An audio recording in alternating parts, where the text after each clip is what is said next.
Friends, ఎలా ఉన్నారు? బాగున్నారా? ఇదేంటంటే ముందుగా ఆనియన్స్ కట్ చేసి వేస్తాను అన్నమాట ఫ్రెండ్స్. చూడండి, సరిపడా ఆయిల్ పోసేసి ఇందులో ఆనియన్స్, పచ్చిమిరకాయలు, కరివేపాకు అన్నీ కూడా వేస్తాను అన్నమాట ఫ్రెండ్స్. చూడండి,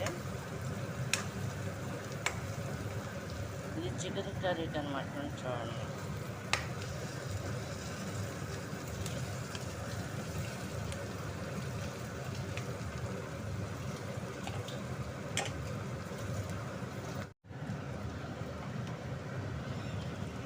అల్లం వెల్లుల్లిపాయ పేస్ట్ కూడా వేస్తున్నాను అన్నమాట ఫ్రెండ్స్. చూడండి,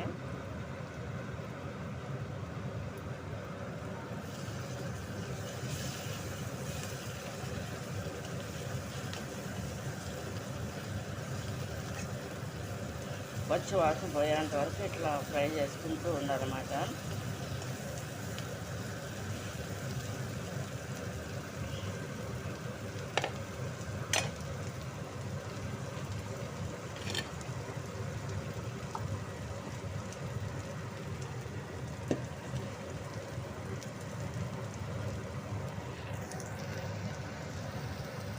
చికెన్ కూడా వేసేస్తున్నాం ఫ్రెండ్స్. చూడండి,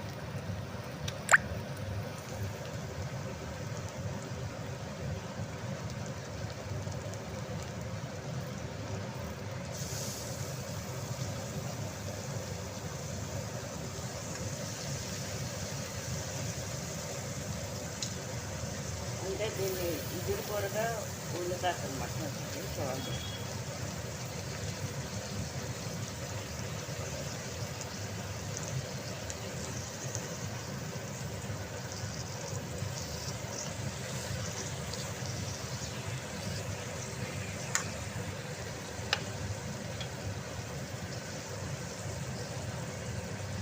ఈ విధంగా కుక్ అవుతుంది ఫ్రెండ్స్. చూడండి ఫ్రెండ్స్, ఇందులో సరిపడా పసుపు, ఆయిల్, ఆనియన్స్ అన్నీ వేసాం కదా, పచ్చిమిరకాయలు అన్నీ కూడా.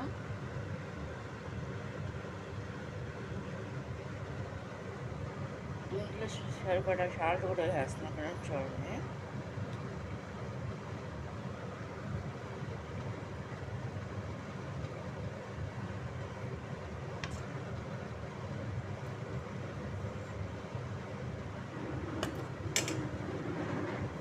దీంట్లో సరిపడా ఉప్పు కూడా, సాల్ట్ కూడా వేస్తాం కదా, కారం కూడా వేసేస్తున్నాను అన్నమాట. చూడండి,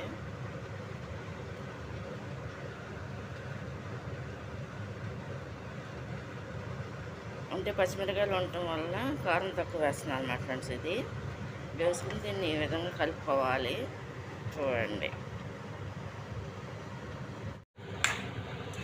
కొత్తిమీర వేసుకుని ఈ విధంగా కలుపుకోవాలన్నమాట ఫ్రెండ్స్. దీంట్లో సరిపడా సాల్ట్, కారం, వాటర్తో ఏం లేదన్నమాట. దించేసే ముందు పొడి మసాలా, గరం మసాలా కూడా వేసుకోవాలి.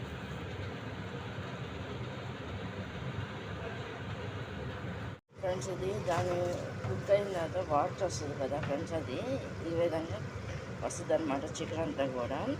అంటే ఇందులో వాటర్ అంటే ఏం లేదనమాట, ఇందులో కొత్తిమీర వేసేస్తున్నాం అన్నమాట.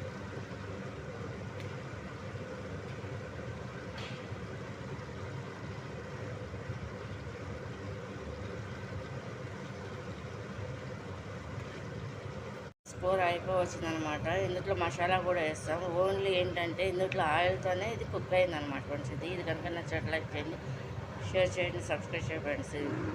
చికెన్ ఇగురు కర్రీ అనమాట ఫ్రెండ్స్. ఇది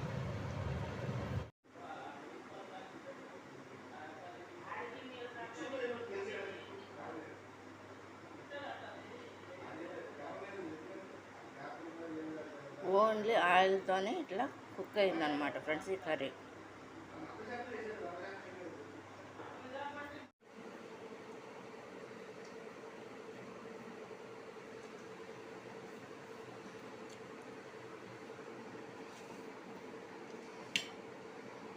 చికెన్ ఇగురు కర్రీను చింతపండు చారు ఉంది, టమాటా రసం అన్నమాట ఫ్రెండ్స్. చూడండి, ఇది వాటర్ లేకుండా వండి ఈ విధంగా చేసి కొంతమంది అయితే ఇలా వండేసి ఫ్రై అంటారన్నమాట ఫ్రెండ్స్. ఇది కానీ ఏంటంటే ఇది ఇగురు కింద వస్తుంది అన్నమాట.